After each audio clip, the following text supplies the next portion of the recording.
Quick look at what an electrician earns in Mongolia. The average salary of an electrician in Mongolia is 5,900 US dollars a year. That is the average annual gross salary before tax.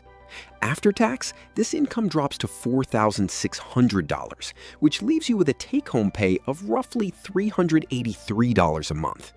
That is because the government takes its share first.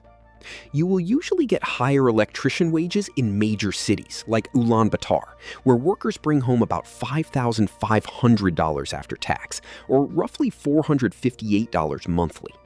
But since living costs are much higher there, this extra money might not make you richer.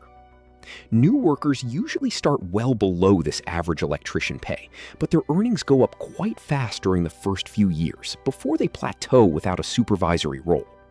On top of that, having a university degree is not always required to start, but getting educated helps you move past the basic level. That extra training is what opens doors to better paying positions, like electrical inspector or site supervisor. Finally, small local companies pay the least, while large national firms give better compensation. Multinational employers pay the highest, so finding work with international firms is how much an electrician makes in Mongolia at the top end. That is how much an electrician can expect to earn.